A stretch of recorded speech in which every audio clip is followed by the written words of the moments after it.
आज कई लोगों को आप बोलते सुनते होंगे कि जो हमारी वर्तमान सरकार है वो डिक्टेटरशिप लाना चाह रही है, या ये जो मोदी सरकार है ये संविधान से ऊपर खुद को रखते हैं।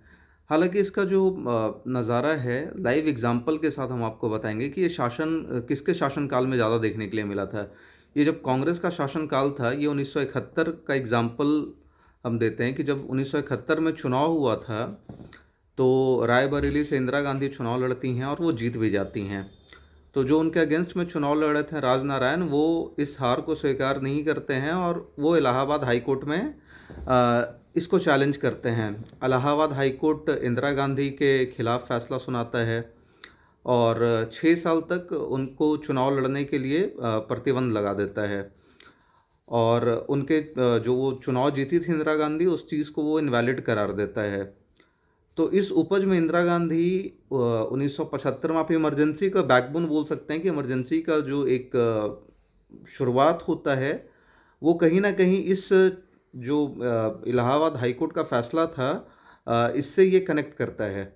तो इंदिरा गांधी इमरजेंसी लगा देती हैं। 1976 में ऐसा कानून लाया जाता है, 42वां संशोधन करके, जिसमें कि इस कानून में ये रहता है कि कोई भी प्रधानमंत्री या मुख्यमंत्री हमारे देश में पद पे हैं तो उनके खिलाफ केस नहीं चल सकता है।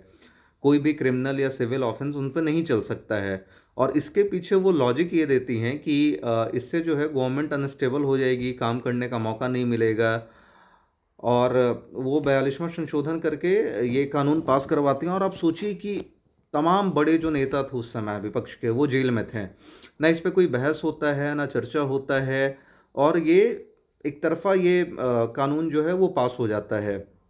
तो बहुत लोग इस पे क्रिटिसाइज़ करते हैं आज भी कि इंदिरा गांधी उस समय संविधान से खुद को ऊपर रखे थी। कानून का जो फैसला एक आया था, उस चीज़ को उन्होंने पलटा था और ऐसा कानून बनाया कि फिर इस ऐसे फैसलों का कोई महत्व नहीं रह जाता है।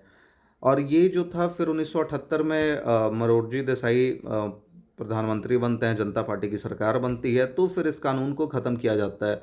तो आप सोचिए कि उस टाइम पे कितना डिक्टेटरशिप लाने की कोशिश की गई इमरजेंसी लगा के। और अभी अभी वर्तमान सरकार कितना भी डिक्टेटरशिप आप बोलते हैं, कुछ भी करते हैं, लेकिन आप उनके खिलाफ तो बोल पा रहे हैं। मीडिया में आप जाके 10 गाली तो दे रहे हैं। सोशल मीडिया पे लोग आते हैं, इस वर्तमान सरकार को 10 गाली देते हैं, हमारे प्रधानमंत्री को 10 गाली देते हैं। आपको इतना राइट तो मिला हुआ है कि आप इतना कर पा रहे हैं, तो आप कहाँ से डिक्टेटरशिप का सोचते हैं।